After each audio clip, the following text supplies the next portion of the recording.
Mel, a character that was taught vulnerability wasn't a good thing. You must sacrifice even your allies in order for success. She never let these lessons control her. She had her own philosophies, but she fought to be heard. She became a skilled politician who knew everything about everyone that she met. Had her world crumbled by an organization that made her feel completely out of her control. In my earlier video in Arcane, we explored her childhood, her banishment, the way that Piltover shaped her, and she became more vulnerable. We leave that video with her sailing off to Noxus.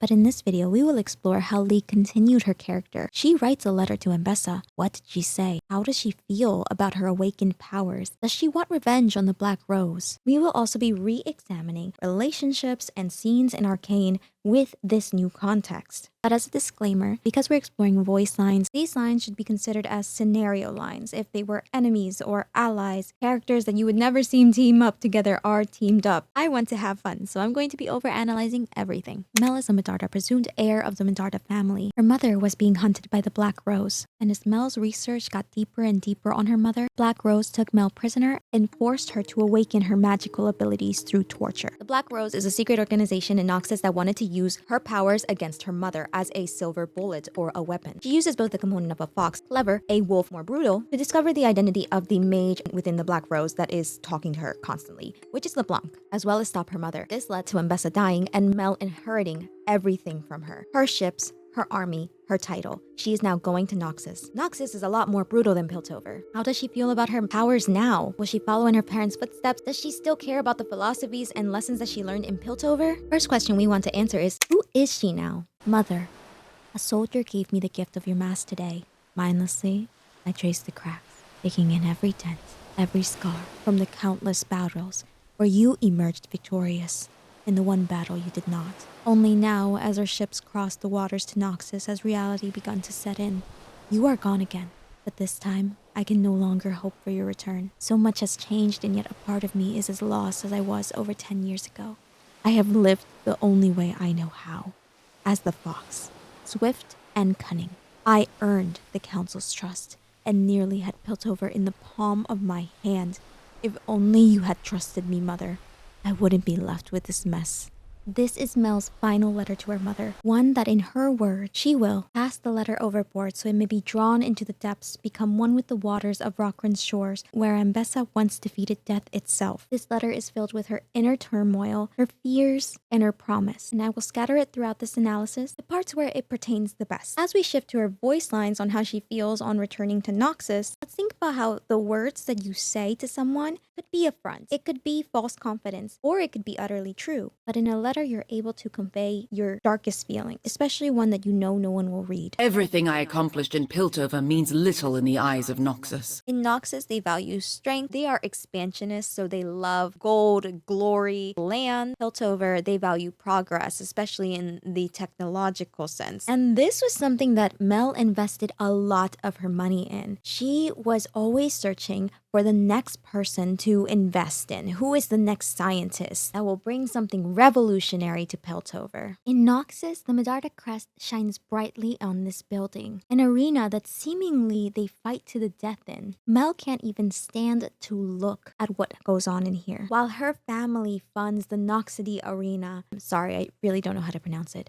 Mel invests in theater. Mel loves art, and she also appreciates science and progress. And the Noxians share her sentiment, just the opposite way around. Not only will they not care, they also may belittle it. And Mel is very aware of that. Though I don't think she sees that as a bad thing. We see her say, shaped by Piltover. I think she's pretty proud, almost defiant by saying this. They may not care. I care, and I know I did good. And we can see that with this line. I deserve everything I've attained. I know that now. It seems as if my absence has left you doubting my abilities. I'll resolve that misconception. Now, who she could be addressing in this line could very well be people from Noxus. She hasn't seen them in quite a long time since her banishment. But it also gives us a view. There's a lot of people doubting her. Mel doesn't have to prove herself to Noxus in general, but also her mother's guards, other generals. She can inherit the army, but she does not inherit their trust. And we do get this confirmed in her letter. I am soon to arrive as an outsider in the land where I was born. Our own guards do not truly see me as a Medarda, even if the distrust within their hearts dares not to escape their lips. Revenge is short-sighted.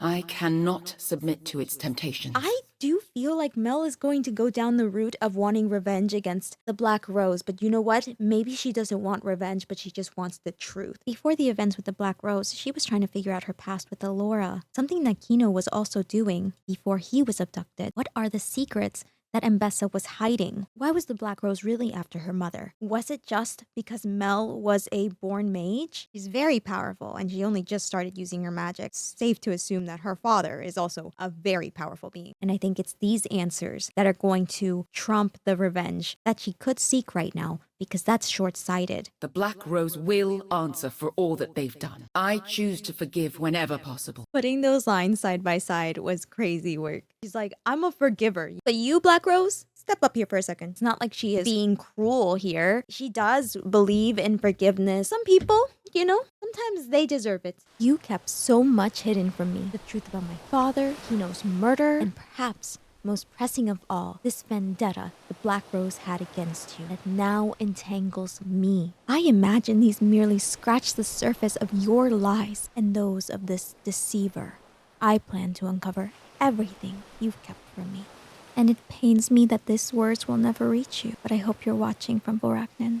Mel's primary goal is to find out what the heck is happening with the Black Rose and more about what her mother was hiding from her. It's also one other thing that sets her and her mother apart. Ambessa believed in revenge and would utilize other people's want for revenge against them, like when she orchestrated the attack on the memorial. For so long, I wanted to regain my family's respect, but I wasn't prepared for what it would cost me. With each obstacle I overcome, I leave behind a chasm of uncertainty. In Arcane, she was very self-deprecating when someone like Alora or Jayce would tell her, your mom would be proud, or you should be proud of this. And she'd be like, well, my mother would not be proud of me. There was a bit of uncertainty with how she was doing things. But now, every time she's making a move, the more she's getting closer to her goals here, she is shredding that uncertainty. She is much more sure of herself than she was in Arcane. I feel them watching, desperate for something that proves I'm unfit to lead. Let them waste their time. We don't even have to say anything. She just eats up. Lies may seed hope in the naive, but they erode the roots of those who plant them. The best lies are wrapped in truth. In the show, we learned that Ambessa actually taught her this. Wrap your lies in some truth so it's harder to uproot. Things were so much simpler on the council. Constant use of my magic is beginning to take a toll. A brief break should do the trick. Medarda, stay ready at all times, be it with friend or foe. Her voice is still very strong. We've heard her voice be like weak when she's dying, which I know is an extreme sense, but still, it could have been a little weaker. But of course it won't be, because she's not going to show weakness, even to her allies, even to her friends. Fatigue is the enemy of success. Rest is strategic, restoring the body and reigniting the mind. On one hand, she could be trying to rationalize taking a break, instead of just taking a break because it feels good. On the other hand, she could be wanting us to take a break because she knows that if you take a break and rest and you don't get to the point of fatigue, you are going to think better and perform better. A nicer way of leading her army. It is led with compassion, if that is the case. A mere oversight? My presence alone is your final warning. No, I was born to lead. I will show them why. She seems to reinforce herself a lot with confidence. Whether or not she truly believes this, she has to say it to herself to keep herself going. Raised in Noxus, shaped by Piltover, tainted with magic.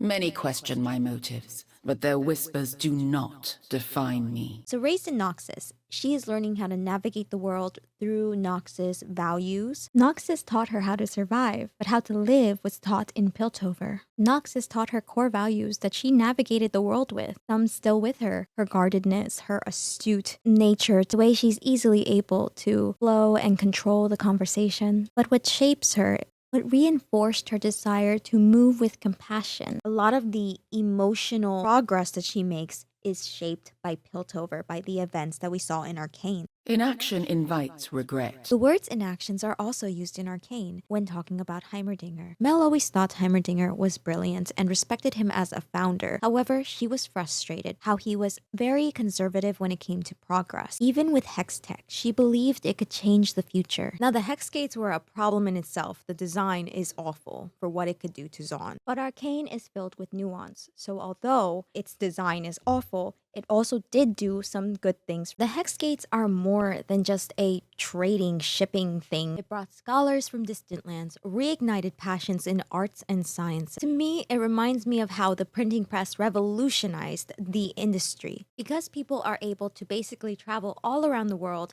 and get to Piltover, the production and spread of ideas grew massively. Some people describe it as Runeterra is around the 1600s, while Piltover is in the 1920s. I don't know how accurate that is, but basically, Piltover is ahead of their years when it comes to technology. And while Piltover is being enriched by the hex gates, at its core, it is a bomb that can explode the water source from Zaun because apparently it's like far away from where Zaun is if it gets overheated, which goes to show how this is a amazing piece of work that advanced Piltover and at the same time has a disregard for what it does to Zaun while connecting it to the world. It has disconnected it from what is happening in the Undercity. And this lesson becomes clear to Mel after Jayce's speech with Heimerdinger, calling him out on Shimmer being rampant. He does take a framing that's more like Piltover-minded because he talks about the attacks in Piltover and talks about the enforcers being scared. So there's still a bias happening here, but he never uses the word inaction. Mel uses it afterwards. And hearing it again in League solidifies to me she is talking about the inaction that was taken with Zaun. Mel was a counselor in Piltover for several years. Her and the other counselors' complacency resulted in the erosion of Zaun. And by the end of Arcane, she makes a decision. Her mother encourages her, do nothing, let the war unfold, then you can come home with me back to Noxus where you belong. Her mother vocalizing, choosing to do nothing can lead to complacency in a war that's brewing. And despite her desire to come home and her love for her mother, she does not choose it. They cannot lead Zaun because they don't know what is going down there. They don't know what they need. That has become abundantly clear. And while the counselors kick and scream, Mel is the first one to raise her hand in favor of Jayce and Viktor's proposal to free Zaun. With this line, she's recognizing that an inaction is also a harmful decision. Compassion does not beget weakness. She has always believed in compassion, but because of her experience in Piltover, she knows it to be true because she basically put it all to the test. It shapes who she is right now. In Noxus, under the care of her mother, she taught her how to survive. But in Piltover, she only had herself to really rely on, and she taught herself how to live. So as a recap of what we have learned now, we know that she is not looking for revenge, she is looking for information. Her greatest motivator is unraveling the mysteries of Ambessa's past. We know that she doesn't really have people that she can trust. We also find out that she has cousins. In the comic, when she comes home, we see that she has a cousin there. She also had a cousin in Piltover who helped her settle in, which we learned from her letter. She feels very strongly about keeping the fox identity, and she thinks that her mother, which, I personally thought that the mother wanted her to be the wolf and the fox, but it does sound like she really feels like her mother only wanted her to be the wolf, and she's very adamant on being the fox too. She's very proud of everything she's learned in Piltover. In her comic, she even stands up to Noxians by saying, compassion does not beget weakness. And Mel also closes off the letter to her mother saying, a nation that prizes strength yet thrives on bloodshed is not one I can proudly call my own, and I will not stand idly by as the chaos continues, and while you push me to embrace the wolf, I will never abandon the ways of the fox. It may not be the way you intended, but I'm coming home, mother, and I will make a difference here until my heart no longer beats. Your daughter, Mel. For Mel, it is always going to be vital to stick by her philosophies and hopefully bring change into her home. She refuses to be anyone but herself. I know now you were trying to protect me. In your own way. I never could have imagined such magic lay dormant within me. There are many things about my past I hadn't considered before your passing. Truthfully, it is overwhelming, and all the more reason I wish I could have fought at your side. I cannot begin to imagine what you must have felt. being hunted by the Black Rose for all those years. But I do know that if you were ever afraid, it wasn't for yourself. It was for Kino and for me.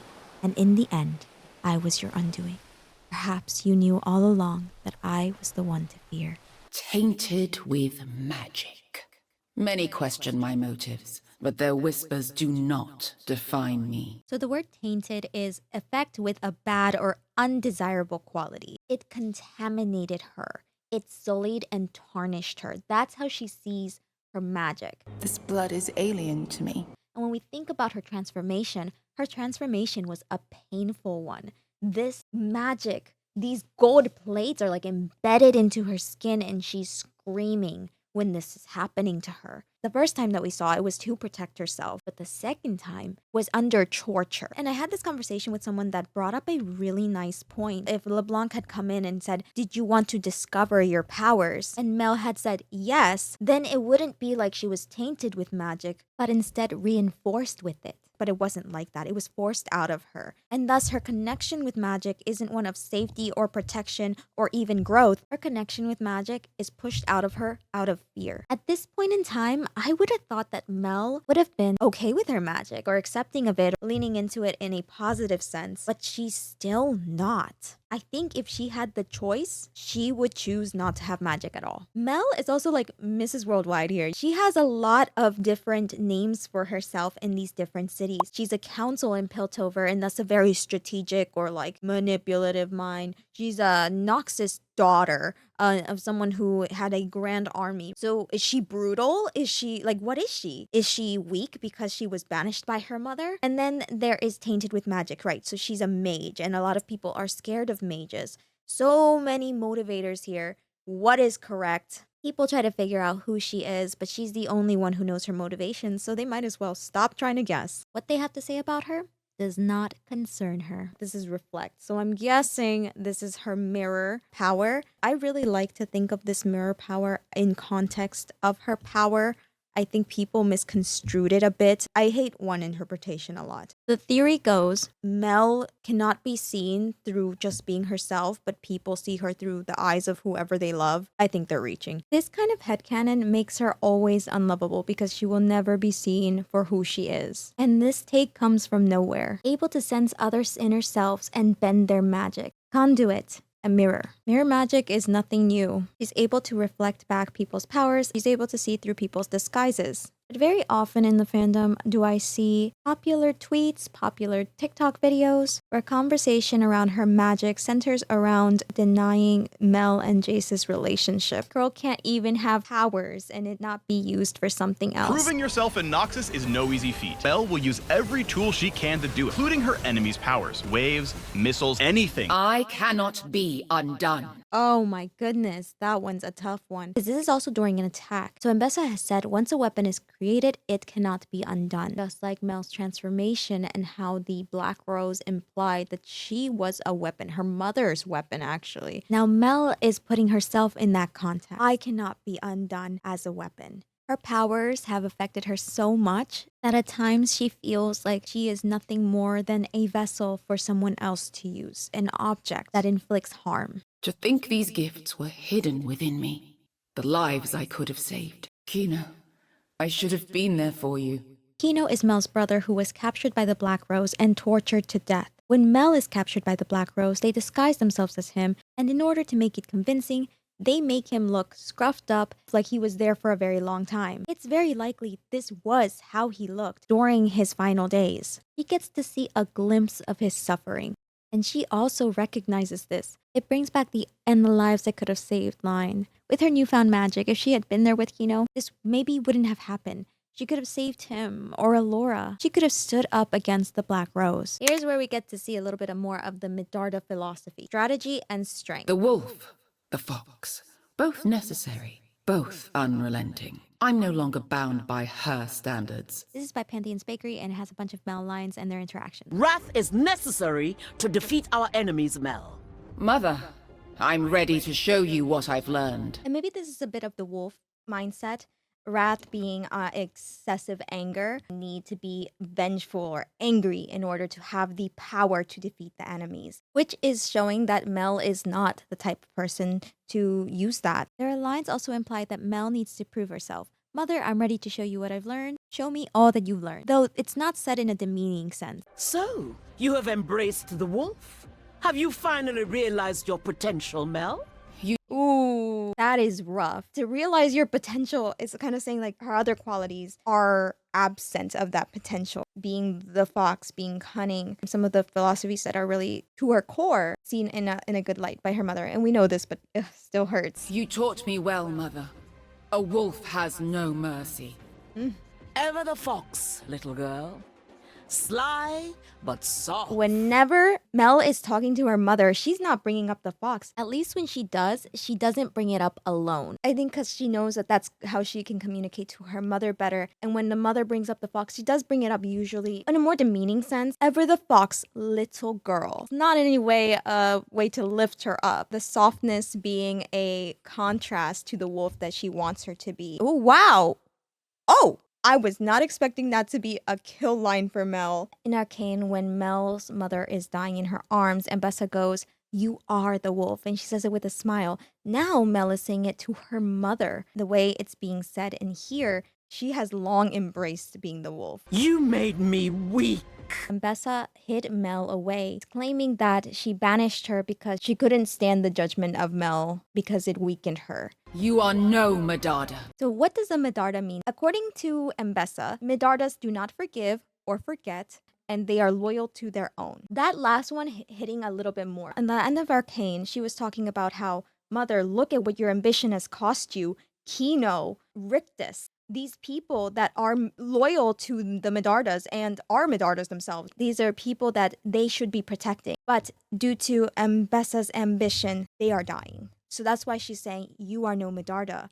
You are not loyal to your own. Our family, our people should come first, not our ambition. And although that may be a family thing, the Noctis fourth principle that Ambessa believes is about survival, and it can be at the cost of allies. See, child? I will give you the world. Remember your studies, Mel. So, my daughter has finally embraced the wolf. Show me what you've become. This is all moves that she does when she's killing a champion near Mel. Remember your lessons, Mel. Like, this is what I taught you. I never thought I'd see the day. Let us fight together, Mother. As equals. You've changed, Mel. Perhaps now you won't disappoint me. Ah, that's so sad. Wait, is that her ally line? That is really sad. Mel is seeing her mother on her side. She's like, wow, we're always at odds, but let's fight together as equals. It's a very encouraging line. As for Ambessa, still made a dig. You've changed, Mel. Perhaps now you won't disappoint me. Like, no child wants to be told that they're a disappointment. Finish the job. You take after your father more than you know, child. Mel. Ooh. Okay, so I really like this line. You take more from your father more than you know. She said this in Arcane, and she said it about her father's memory. You have your father's memory, kind of making a tease, trying to connect with Mel again. But now it's brought back because we know that Mel doesn't know who her father really is. And so when Ambessa's saying this now, she's talking about Mel's power too. I wonder if they have similar markings, if when we find out about her father, may look similar with their golden beddings. Oh, I always knew this day would come. Both fox and wolf run wild within you, child. It is no coincidence. You fought fiercely, my dear. Rokrund accepts you, as do I. Guys, what is a Rokrund? I have hopefully educated myself. Rokrund is what Noxians view as the afterlife. So she's saying you have died like a soldier. So she's like always knew that her and her daughter would end up at odds to the point of fighting against each other in a war. You seem so familiar, my dear. Perhaps this battle will tell me why. You seem so familiar? Okay, this is a bit of a reach, but I have a lot of trouble interpreting this line. Maybe Ambessa has fought against her birth father before, so perhaps looking at the powers in a fond sense, I don't know. If you guys have an interpretation of this, please let me know down below. For now, I'm going to take it as her magic reminds Ambessa of her former lover. I know you wouldn't want me to dwell on this. You tell me to be proud. I finally became the wolf you so desperately desired. I wonder, Did I become what you hoped for? Or just what you needed me to be? I'm sorry, Mother, but I don't regret protecting my city. With strength comes sacrifice, and isn't that what you always said? Your creed? Your excuse for everything? Did you ever care for what it did to me? To us? Was it worth it? I'm the only one left bearing the cost of it all. So as we know, her mother can be very, very tough on Mel. She has been seen as kind of putting her down in a lot of these lines. And at the same time, she is protective of Mel, which leaves Mel with such a split reaction. Every time she thinks about her mother, she thinks, why did you do this? Why did you leave me alone? Why do you always leave me? You made it clear that I was being delivered, handed off, and that you wouldn't come back for me. Even so, for years, I would fall asleep longing for you as any daughter longs for her mother. Despite everything you've done, every morning I awoke to the emptiness you left behind. I spent my life trying to fill that emptiness to prove myself worthy of my own mother's love. Mel desperately wanted her mom to love her, and she felt that loneliness seep into her. She continues, talking about how her success in Piltover should have been an avenue of pride for her mother, for her. She should have been proud of her if she had just looked into the things that she's accomplished. Maybe her mother would still be alive. And then she goes, no, it's not that simple. She can't blame her mother for everything because she knows that at the end of the day, her mother was also trying to help her with the Black Rose, and she saw how scary they were, so she imagined, how long have they been hunting you, and how long have you been scared by yourself trying to protect us? And this is where Mel feels, oh my gosh, dang, I'm trying to find reason. I'm trying to put blame, and I can't, because at the end of the day, I also know that you cared for me, and she just wants to be cared for. So when we read her letter, we read it with her emotions literally ping-ponging back and forth. Anger, blame, to love and care. Sending my daughter after me, you wretched witch. Too afraid to get your own hands dirty? Even a child could see through your illusions. Progress aged you. No.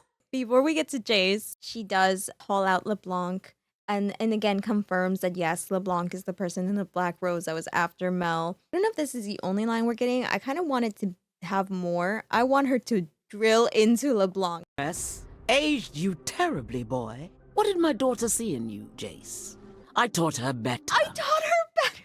I really have nothing to say. I'm a liar, so we have never seen Mel lose her cool, at least up to this point, like this, until Ambessa messed with Jayce. The first words out of her mouth, besides leave, stay away from Jayce. Mel feels a protectiveness over Jayce, knowing how much her mother can affect him and how much she already did. He already pushed for invasion and hextech weapons without any hesitation in that conference room. When earlier Mel brought it up for defense, he was struggling so much to think about both sides here. What did she say to him that made him want to incite violence? Mel saw how anxious he was, the panic in him, and she recognized immediately that it must have been her mother. Her mother says, you really are fond of him. And the way she's not really meeting Mel's eyes here make me suspect that she didn't calculate that Mel would like him this much. Mel, still so angry, tells her, get out of my city. Her mother does see this type of affection as weakness, but also something she tells Kate earlier. I suppose I don't need to advise you on the hazards of professional entanglements. She doesn't say this to Mel,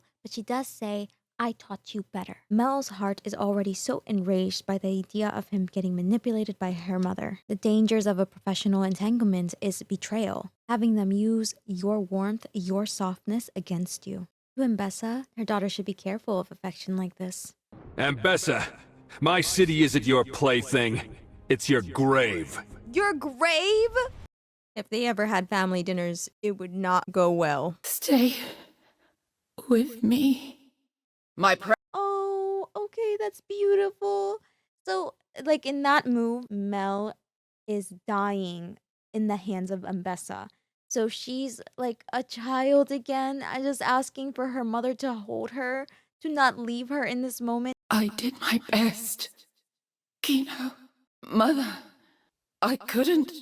Does my family fall with me? Mel's RIP lines all have to do with her family. I think her brother and her have a really nice relationship in the sense that she can be vulnerable with him and just tell him, like, this was the best I can do. With her mother, she says, "Mother, I couldn't." She sounds ashamed even as she's passing away. And this is different. When she's directly talking to her mother as she RIPs, she says, "Stay with me." When she's just dying and like there's no one around, it is not directly correlated with Ambessa. She says like, "Mother, I couldn't," like as if to the air, as if to say almost sorry that she couldn't. These are both displays of vulnerability. She's able to express that she needs her mother in front of her face, but what she's not able to do in front of Ambessa, express that she failed. But if she does fail, she still directly thinks about her mom. Originally, I cut out too much from this video, but I love the comments on the first upload. Mel is very first-gen immigrant coded. She doesn't truly feel like Noxus is her home, yet her heritage influenced so much of her worldview and values. She was shaped by Piltover,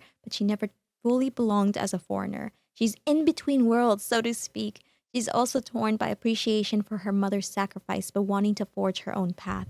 Also, Ambessa's whole parenting philosophy on tough love, because she wants to prepare her children to live in a harsh world, is so relatable to first-gen kids whose parents grew up in tough conditions in their home country. Wonderful take. I think one thing that is so central to her character is banishment and losing the connection to her home, feeling like she's not even deserving of it. When you are someone who immigrated to a new country, you almost feel like not accepted in every world you're in. So many of immigrant parents push you so hard to perfection. Can't be just a normal kid. You have to excel in order to survive in this world. And that has led to a lot of immigrant kids having a complicated relationship with their family. Yes, I love my mother and I love my father. They only wanted what was best for me, but they have to hurt me so much in the process. Also, when you immigrate to a new country, you learn about the values in said country. It's pretty common within immigrant families, or at least I'm pushing my own experience here,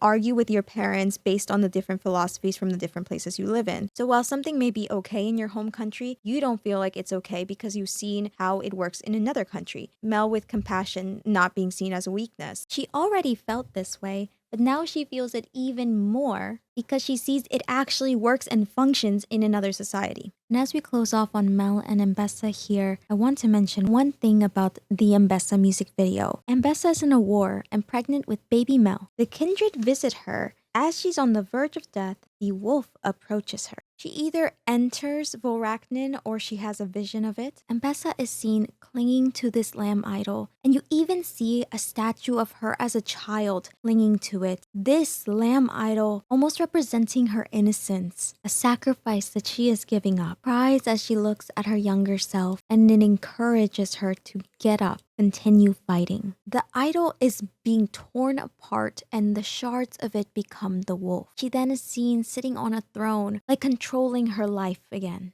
Touching the wolf empowers her arm. It gives her the strength to fight back. Perhaps that wasn't the only thing that saved her. That wasn't the only blessing. Maybe baby Mel also protected her. Around Ambessa, there is a ring similar to Mel's shield. And when Ambessa finally woke up again, it was after Mel's body began to glow in a similar way that it glowed during the bombing in the council room. And if this is true, then Ambessa was not only saved by the wolf, but saved by baby Mel. Mel, whose very power is to fight on the defense, to protect and to shield. She can fight offensively, but her primary powers are a shield and reflecting back an attack already being done to her. Her role categorized by League is support. So the very same day that she learned to sacrifice the lamb, sacrifice a softer part of herself, could be the same day that she was saved by compassion, by baby Mel feeling the pain that Ambessa was in and protecting her. Something that Ambessa saw as weak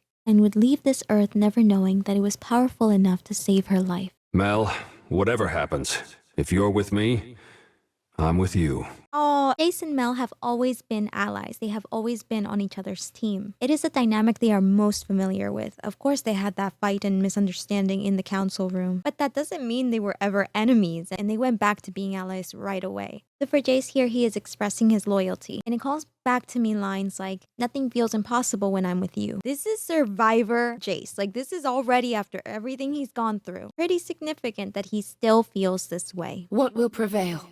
Our affection or our ambition? It starts out so soft when she says what will prevail. Like she's longing for him. As it keeps going, it gets a little bit stiffer, a little bit stronger. She wants so badly to choose affection over ambition, but she starts to darken her thoughts as she thinks about that. Will their paths diverge? And it makes her grow a bit colder as she continues to say it. We've both changed, Mel.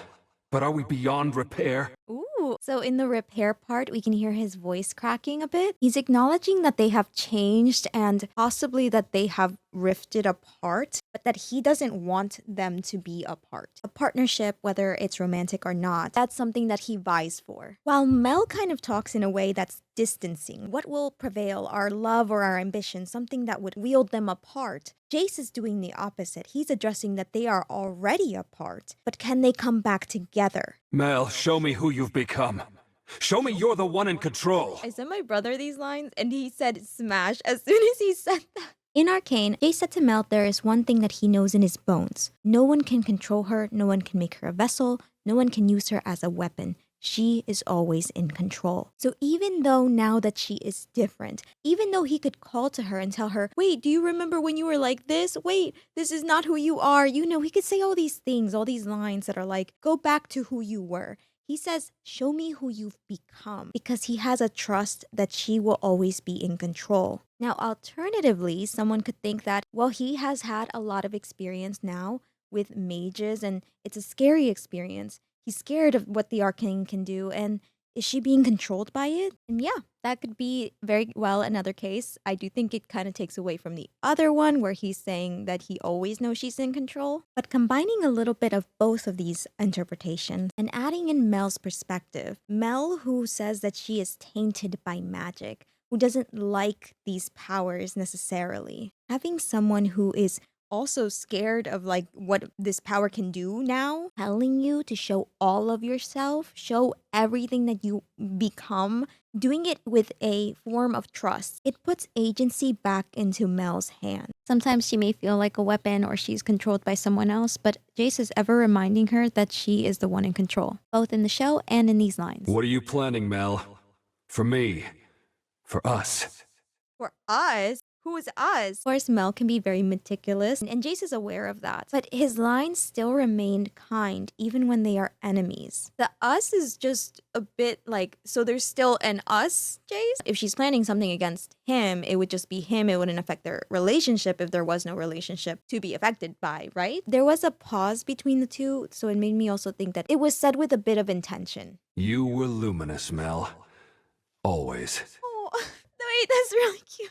He says it so fondly and so light, because in the other lines, sometimes they're so heavy when he's saying it. But in this one, he says it in a bright tone. That first line can be talking about her powers, right? She is bright, literally. Her magic to do with light, right? So she's luminous, she's brilliant, but always changes it. Always makes it that even before her powers, she glowed. She was a star. And Jayce saying that is an affectionate sentiment that goes to show you that this is truly how he feels, because this is also when they're enemies. He could very well say something mean, very well say something against her, but he doesn't. He says something affectionate. I think we can agree that even in the general sense, this is a loving line. And as we talked about earlier, Mel doesn't necessarily like her magic. She says it tainted her. It is nice to see that in this, Jayce is referencing both her powers and herself. I think that's why it hits me a little bit more. You're liking her and appreciating her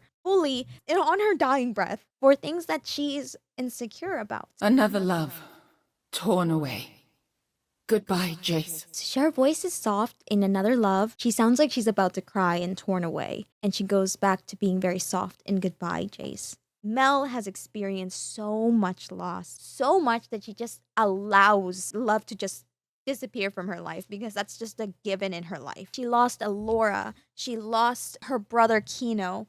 Of course, I'll lose someone again. So as she ends his life, she's like resigned and sorrowful. So interesting to think about their lines together. I'd say Mel's kill line for Jayce sounds a lot more like a memory she wants to close off because it's painful. For Jayce, it sounds so bright and like a memory he wants to keep of her. Like their memories shared together, like he's going to continue to keep them in a positive light. This is post-editing. I have heard all the voice lines and just want to add one little bit. I can really understand Mel's love for Jayce a lot more after learning about Noxus. We get to see how Jayce is such a different, refreshing being. And even aside from just Noxus, from the council members too. In Noxus, she meets a lot of people that are super strong-headed about strength and showing your power and conquering others. And then in the council, it's about influence and money. Greed is most important, right? We have the embodiment of greed and the embodiment of power and influence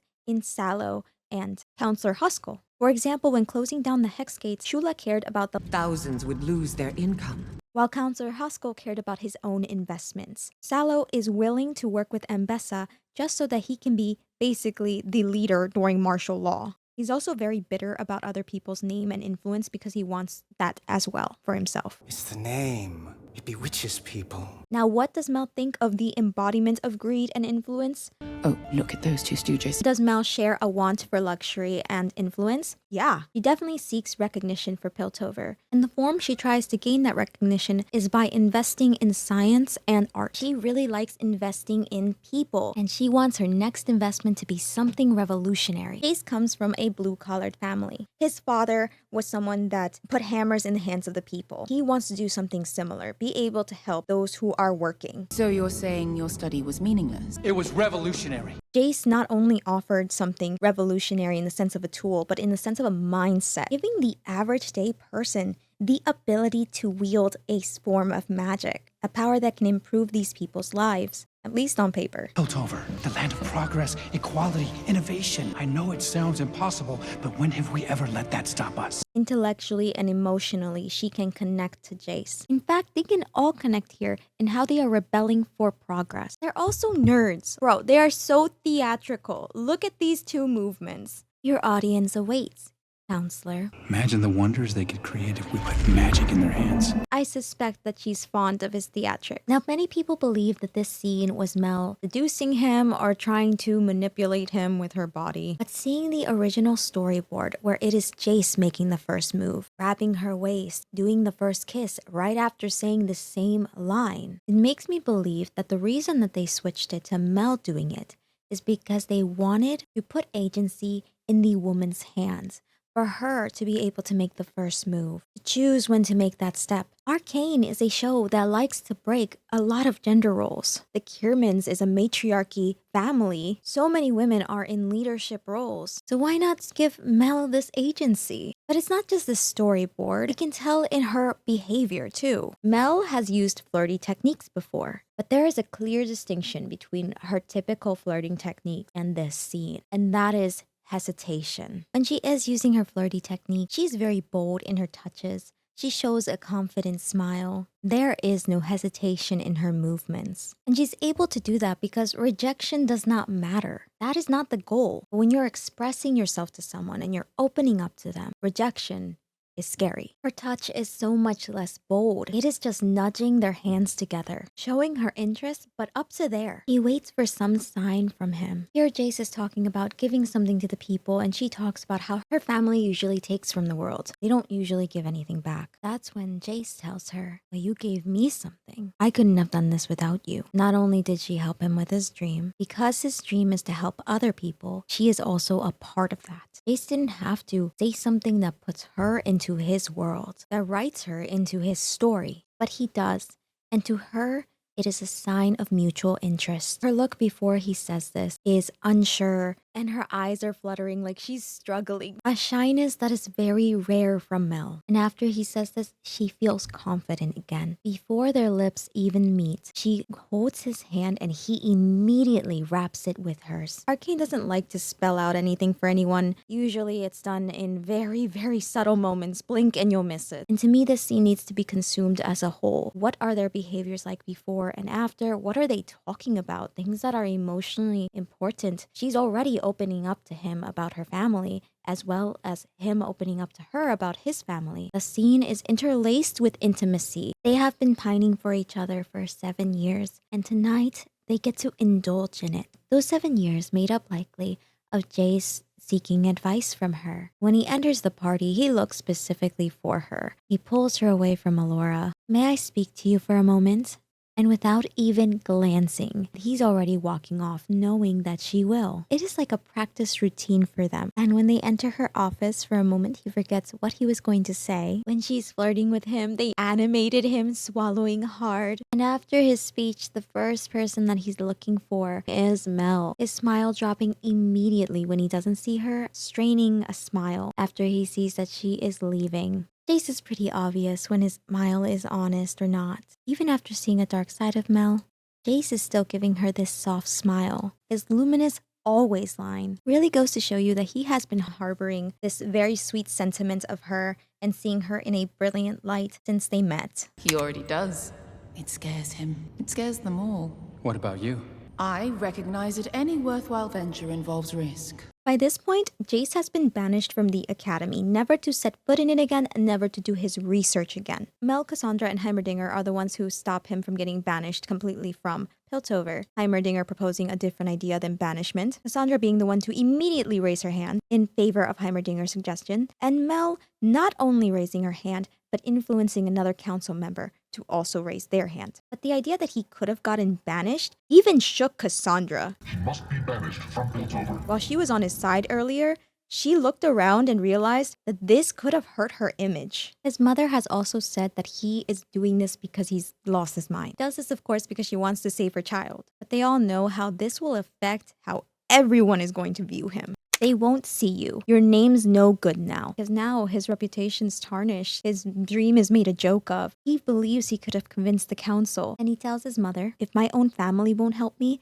I'll find someone who will." And he goes to see Cassandra, a council member, a one who raised her hand immediately to help him. Cassandra is an investor for Jayce. She has been funding him for quite a while. Surely she will hear him out. In the pouring rain, Jayce goes up to the Kiersman's house and tries to open the gate a couple times. It is locked and he doesn't care. He continues to try and pull it until he is interrupted by Caitlin, their daughter. "They won't see you. Your name is no good now. My father thinks you're a misfit and that we shouldn't be friends anymore." Conversation that Caitlin should not even hear. It's establishing to her in her little mind, reputation is everything. And if someone doesn't have a good reputation, you better not speak to them. This is also emphasizing to Jayce how important status and reputation is. He came to Cassandra first because he thought that maybe she would be willing to hear him out. He knows him after all. She's been investing with him for so long now. But reputation is much more important.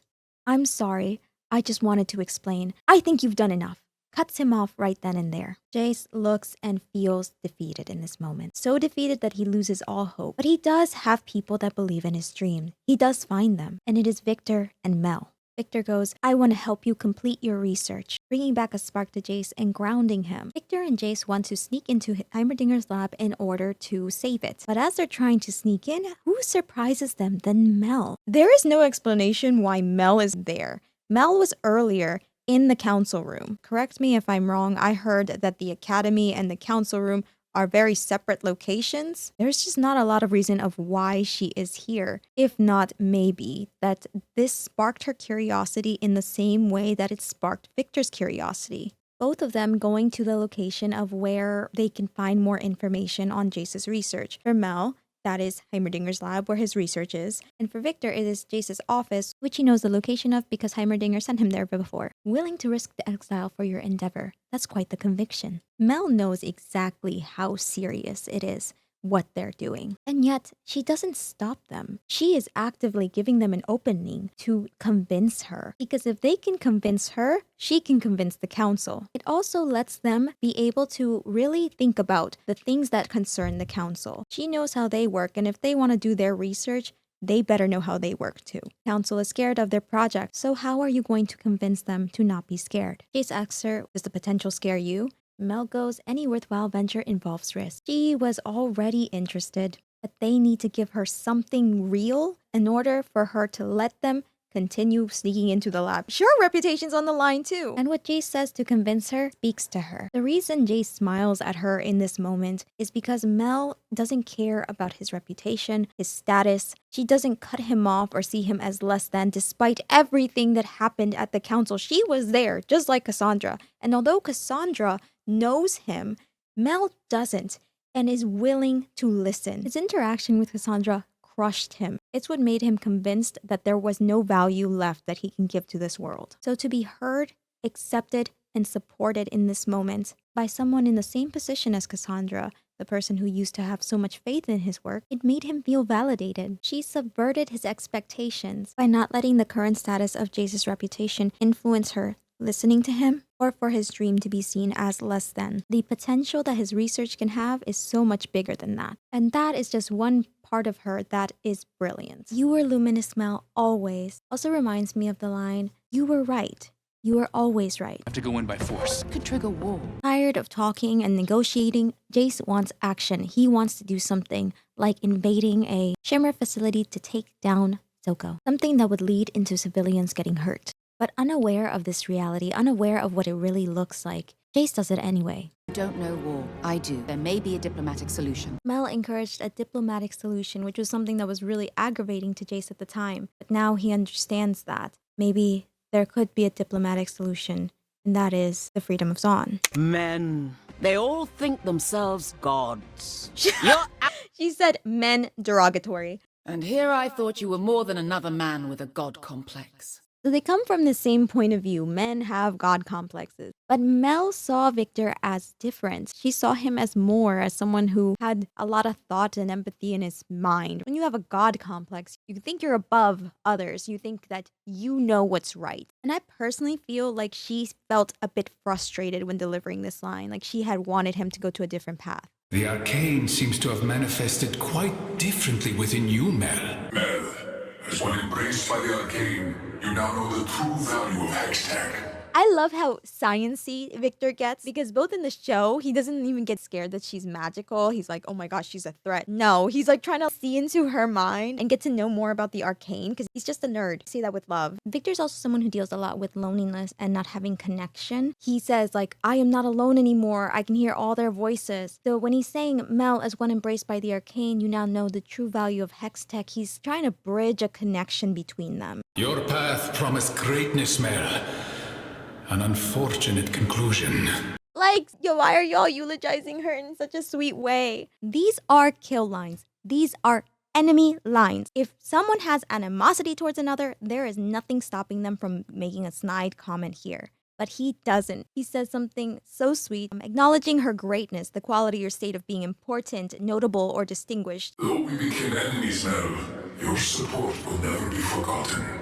Viktor and Mel do not hate each other. They have a complicated relationship, and we'll get to that. Though we became enemies, Mel, meaning they were not enemies before. And this is meaning like before he became Arcane Herald. This is when they are on enemies teams in the game. But it could also be argued that he's saying enemies because it was Piltover and Zaun against him and Ambessa, thus fighting on separate sides. Your support will never be forgotten. Talking about her supporting hextech, her supporting what was also his dream. There's contribution to the hex crystals, the hex gates. Everything has been snubbed throughout the show constantly. He is a forgotten scientist. He's not acknowledged in the hex gates official papers as one of the persons that designed them. And Bessa doesn't even know he's one of the scientists that worked on hextech that had disappeared, specifically talking about Jayce and Heimerdinger. No mention of Viktor. And when she does get to know Viktor, this is what she says. What of their herald?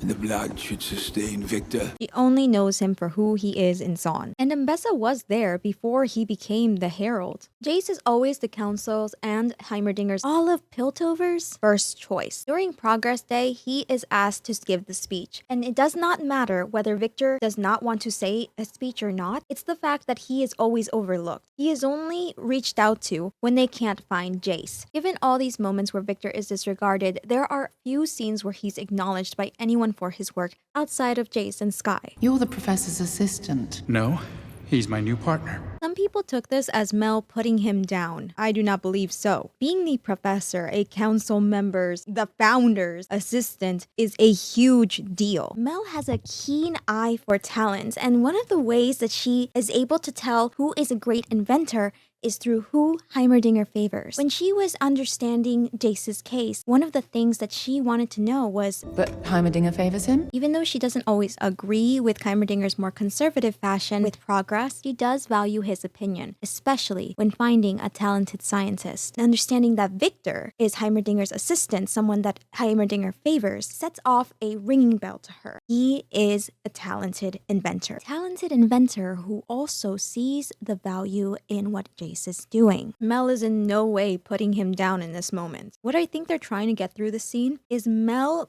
seeing other people with reputable connections willing to risk their job, their status, just to kick off this hextech theory. And that makes her more convinced that Jayce is onto something. One night, gentlemen. Another thing that was going around was Mel's flashlight, how it was on the speaker. And because it was on the speaker and the person yapping the most was Jayce, it seemed like Viktor was in the dark. If Mel was truly disregarding Viktor, she would have been pointedly talking to Jayce, ending the conversation with something like, "Convince me, Talus, not one night, gentlemen." Two brilliant young inventors who shared a penchant for impossible surprises.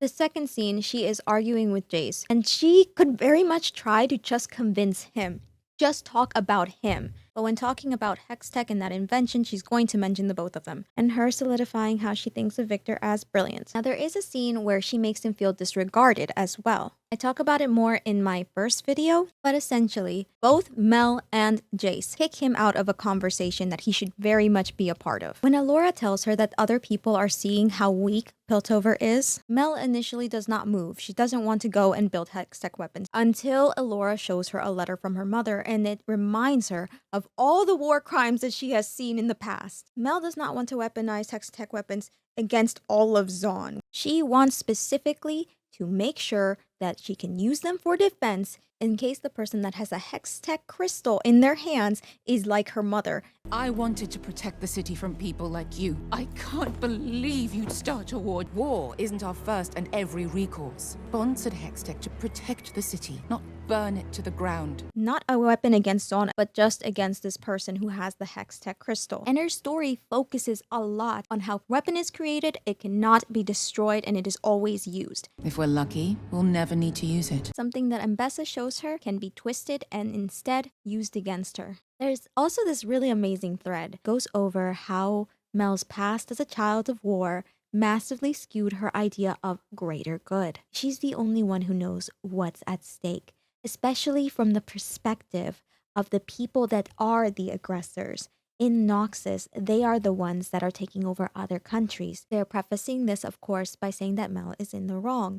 But just understanding her perspective helps us know what the scene is about, especially as we got to know throughout this video how Mel grew up, certain principles of Noxus. How does that influence this scene? Not excusing, but explaining. If you recall, there's been other attacks up to this point, yet none of them led to Mel pushing for weaponry. And I believe it's because this time she knows her mother is coming, and that she'd use that political unrest to usurp power. Neither Piltover nor Zaun are nations prepared for war, and Mel is the only one amongst the council who really knows what Noxian conquest looks like. She stands firm against the backlash because she believes that if she doesn't do something, the nation will fall to her mother, also someone like her mother. Making weapons in her mind would be the only way of having a fighting chance, even if that means doing the job no one else wants to do. She has to push because no one else can understand what's coming to their nation. When she says we can't afford to wait to find out, it's because there's a literal countdown happening in real time which ends at Ambessa's arrival.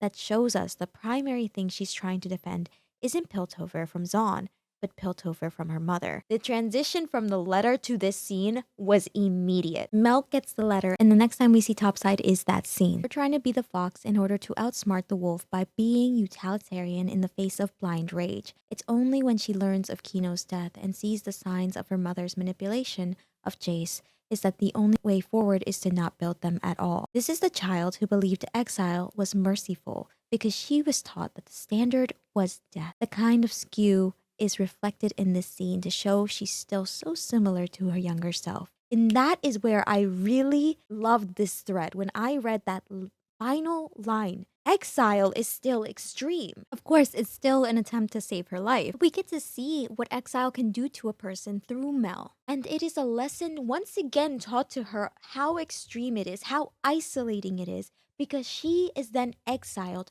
for her kindness, for her compassion, for her vulnerability. Her story is so much about growth, unlearning, or living with the consequences of what she might think are the greater good. To feel it intrinsically, to know it intrinsically. And each time, those were just things that she thought. She thought to make hextech weapons for defense. She thought to banish that girl. That girl was not exiled, she was killed. And Jayce ended up making weapons not because of her, but because fear was used against him. Both Mel and Jayce saw what happened at the bridge, but they stood against each other when making the decision on what to do in response. Jayce, unfamiliar with death and thus stricken by fear, clings to something that'll bring him protection, something he also does in Season 2. Mel, having grown up with death surrounding her, still is stricken by this, but she knows that she can't let that be her dominant emotion. She needs to stay level-headed. If Mel really just wanted weapons, she would have never stood against him when he said that they should use weapons for Zaun invasion. But on Viktor's side, he knows how weapons can be misconstrued, how weapons can be used for wrong against Zaun, and it has been done before. They both react to the realities that they know. So at the end of the day, Viktor should have been involved in this conversation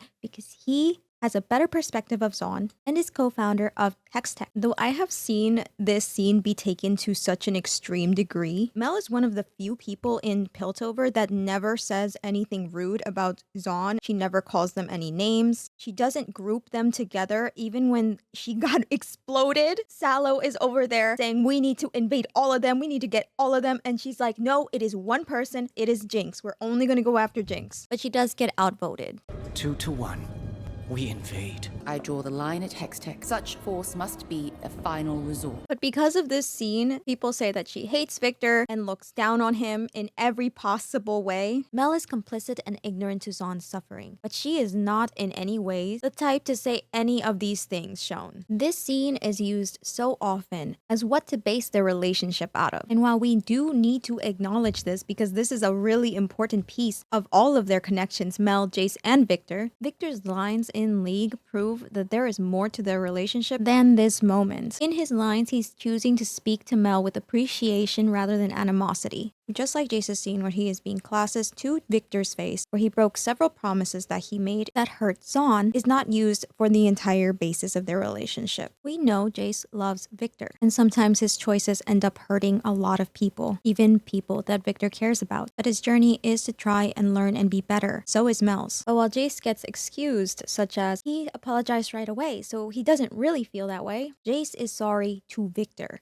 He is sorry for making him feel bad, not about his feelings towards Zaun. Actions speak louder than words. And Jayce's actions are not to reel back the security protocol that he put on that bridge. It continues to be heavily guarded. And because of that, Marcus had his encounter with Caitlyn and Echo. It is what led to that scene with all that death on the bridge, the death that motivates him to create weapons. But again, the fandom does not sit in these scenes. We watch as Jayce grows and learns. But with Mel, I see too often eyes and ears close once this scene is over. It doesn't matter how many times that she says no to invasion or action against Zaun. Every single scene after that, she is defending Zaun. She is not given the same grace for growth as her counterparts. Even when she is the only person not trying to blame all of Zaun for the memorial attack, and when she starts to think maybe it's someone from topside helping them. Because to her, Zaun is not their enemy. And let's say they're right, but let's say the scene was the central and focus of Viktor and Mel's relationship. Then his League lines would mention it. It would be where his lines primarily sat. But it's not. From Viktor's perspective, there's a lot more to them than just that. It's just a misfortune that we didn't get to see more of them just interacting if we were gonna get such positive lines. But a nice scene we do get between them is Mel saying to Jayce to go and be with Viktor. That he doesn't have to and he shouldn't have to face his diagnosis alone. This isn't just for Jayce, but it's understanding, empathizing with Viktor. And she's hitting an emotion that is something very deep within Viktor. Loneliness. Also, just one more parallel. Mel says such senseless chaos to Jinx reminded me of when Viktor said such senseless pain to Puck. Mel is magic in its most natural sense. Viktor's magic is manufactured. While Mel's markings are symmetrical and golden and bright, Viktor's are unsymmetrical. They are wild, chaotic. So when I'm hearing them say such senseless pain and chaos, it really reminds me of their magic too. They can also relate in their transformation. It was incredibly painful for both of them. Magic comes with pain and will scar you. Was the badge worth it, Vi? It doesn't seem to be taunting her in her voice as much as she seems to be coming from a place of understanding. They are both in a position that they did not want to be ever. Mel is filling Ambessa's shoes in a place that really values war. Vi is an enforcer, the thing that killed her parents. Vi, when you try to please everyone, no one is satisfied. I would expect her to have more lines with Caitlyn. And with Caitlyn, it's just talking about their alliance. But with Vi, it's like she's trying to understand her. And almost like she's trying to get her to go into a different direction. Especially one that chooses herself more. I see your face, deceiver, and you shall never forget mine. Tell the others I'm coming for them, sister. LeBlanc had the audacity during Arcane to tell Mel that she was like her sister now, that they are like her new family, which is also pretty rude if she also knows how loyal Mel is to her family, trying to play up on her like abandonment issues, while simultaneously taking everyone she loves away. Let's talk about LeBlanc's crimes. LeBlanc captured her brother, killed him, killed Alora, psychologically tortured Mel, and physically put her in a prison, then forced her powers to come to light. And after all that, she said, "Hey sis, with my deepest respect and appreciation, Professor." She was very hesitant kicking Heimerdinger off. She didn't want to. So I wonder if this is kind of the same thing where she's like, "I didn't want to kill you." Now, I don't know Senna. So let's read this. A curse from childhood to be haunted by the supernatural black mist, Senna joined a sacred order to know as the Sentinels of Light and fiercely fought back, only to be killed by her soul imprisoned in a lantern by the cruel wraith Thresh. But refusing to lose hope with the lantern, Senna learned to use the mist and re-emerged to a new life, forever changed. Wow. Especially that part seemed to reflect Mel's journey with her powers. Mel also having to get a new life after the encounter with the Black Rose. Now wielding darkness along with the light. Along with the light, Senna seeks to end the black mist by turning it against itself. Like, tell me that's not what Mel's going to try to do in Noxus with the Black Rose. I wonder if they'll be allies. With every blast of her relic weapon redeeming the souls lost within. You move through this world as I once did, Senna. As if you fear losing yourself to your past. They have similarities, like seeing death at a very young age, having their agency taken away, having a need and temptation for vengeance on this being that took so much from them. And I think it kind of gives us a hint at how Mel will approach her confrontation with the Black Rose. Senna joined a secret order known as the Sentinels of Light and fiercely fought back. I feel like Mel is going to gather people who are against the Black Rose to go and fight them. And they don't have to just be from Noxus. It could be people from like Ionia. So when Mel is delivering her voice line, she's telling Senna to not let her vengeance consume her, that she was once there. She knows how it feels. It's not to say that she's not valid for her anger, but to say that it is destroying her. And I feel like Senna's kind of aware of that, as if you fear losing yourself to your past. How can we navigate our anger and our want for justice while also not letting it completely control us? Though I also want to mention this is really based on the voice line that it said, because Senna herself, it's not mentioned so much that she's angry. She is trying to save the souls within the Black Mist. That line really lets us know that Mel is a lot more healed in the process maybe of grieving or just talking about her Noxus upbringing. She has more control over it and she's trying to mentor Senna to get there as well. Their powers are also alike. Yes, the light. But also the way that Senna uses the black mist against itself, similar to how Mel reflects people's powers against themselves. Senna, there is no more past. Rest now. Because she's already died, like she's already lost everything, so when Mel's killing her, she's still trying to ease her. You can just sleep, you don't have to fight past your death. Okay, this one's cute and playful. I'm not exactly sure because I don't know Lux's character too much, but I think she has light magic, so both of them having this type of magic, saying let's see whose light shines brighter, is really cute. Okay, then killing Lux, even in defeat, your light never dimmed. I love to see this. This is another comment I got. It was wonderful. Mel and Lux have surprisingly similar stories. Daughter of a high-ranking military family who prefers diplomacy and empathy to violence, overbearing matriarchal figures, secret light magic powers, family hiding that they know about the magic powers to protect their girl from a sinister organization hunting for her. They have a lot to talk about, and I hope they actually meet someday. Now, this is so exciting to read. It got me to read some of the other lines, like in her bio, so outside of the little blurb.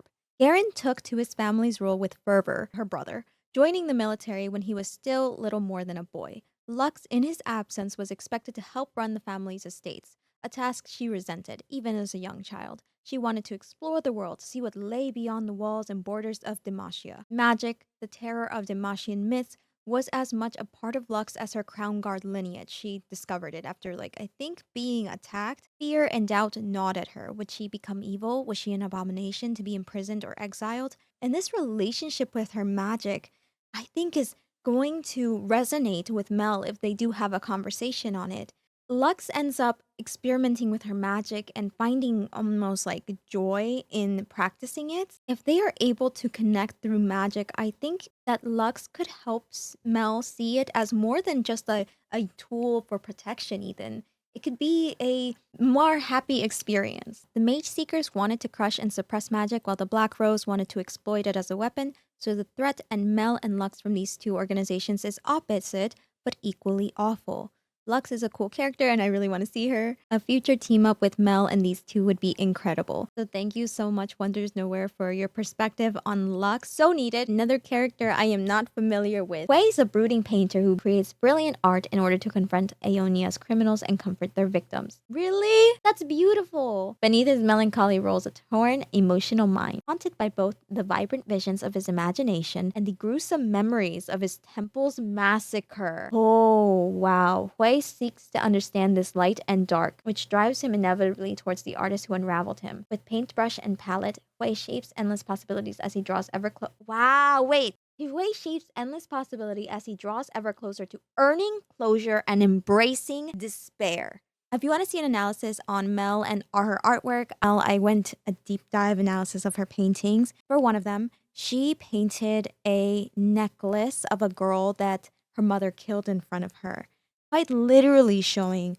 something that she is trying to gain closure from, even if subconsciously this memory lives so starkly within her. So here we can see it start to come up. The poor girl, something you can see the pain in Mel's face. Here's the necklace, and then here is the silhouette of it in her painting in her bedroom above her bed. Something that she still has very scary dreams of. Here's the second one, and it is talking about her banishment. This is of Noxus and ships either boarding or sailing off. I feel it's coming from feeling abandoned and wanting to return home, which we know is something that Mel really seeks closure from because she just feels like she's not enough, trying to find sense within her art about these bigger things in her life. The hwei is also painting losing so many people and yet trying to find a light in there, trying to find something to comfort those around him that are also pained by these memories. So both of them in tune with art and putting their emotion in art, trying to find comfort, closure, a sort of peace within their art. So let's see what Mel has to say.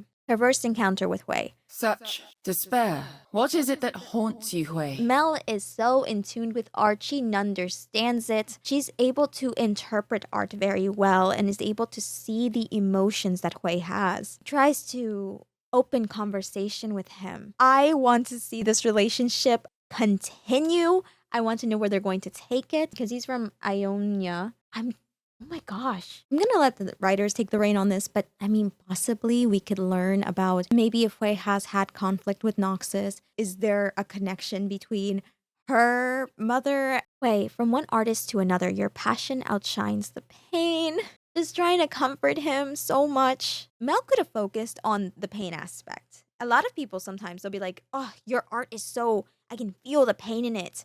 That's why it's so beautiful. Mel comes from a different stand, trying to comfort him and being like, your passion is so beautiful so that he knows that he is more than his pain. That is more important than the pain that you're putting in there. Because the thing is, if you are encouraging someone because the pain, sometimes unintentionally it can turn out to be a negative thing. Sometimes it turns into that person seeking out more pain to be able to create because nothing is as good as that. because they feel like only the art that is painful is good. I think with hwei's story is that he tries to convey both. Swain is the visionary ruler of Noxus, an expansionist nation that reveres only in strength. That revers only, I don't know how to say that word.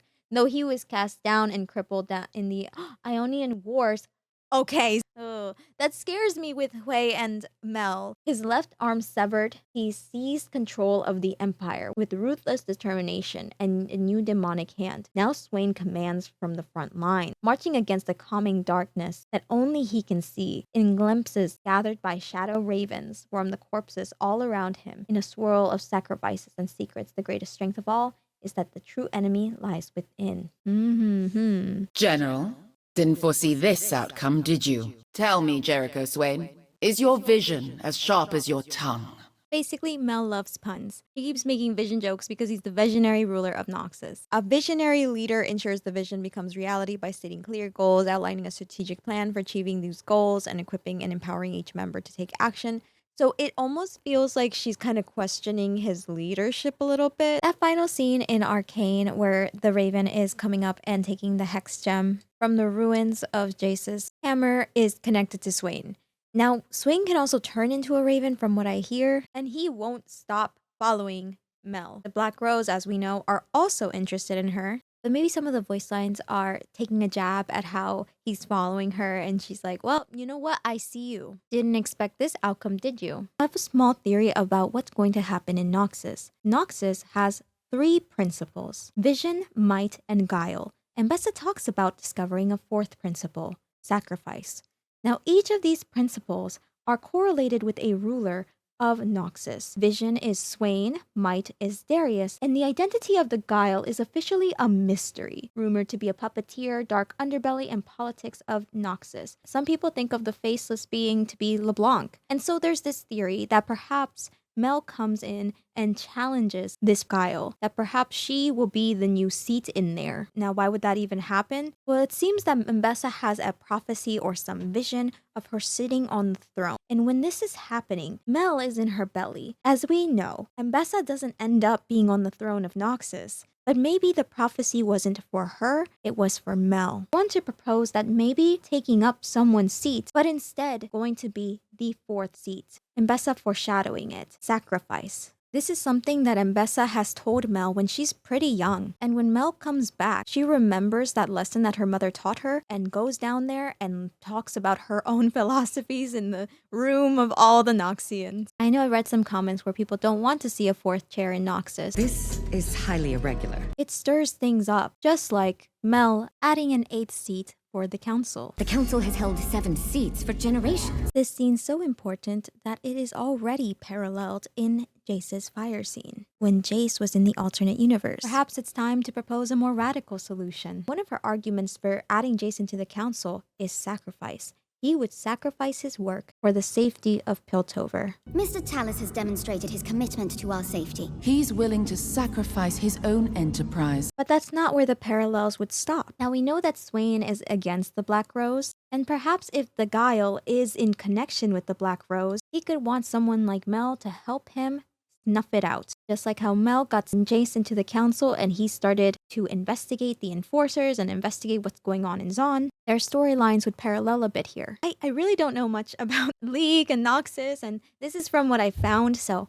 please feel free to correct me if I'm wrong in the comments or give your own theories. I want to hear all about it. In Noxus, warriors known as Reckoners face one another in arenas where blood is spilled and strength is tested. But none has ever been as celebrated as Draven, a former soldier. He found that the crowds uniquely appreciated his flair for the dramatic and his unparalleled skill with his spinning axis.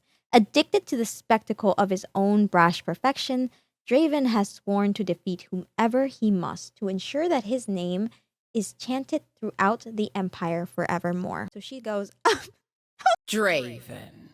Such bravado and such fragility.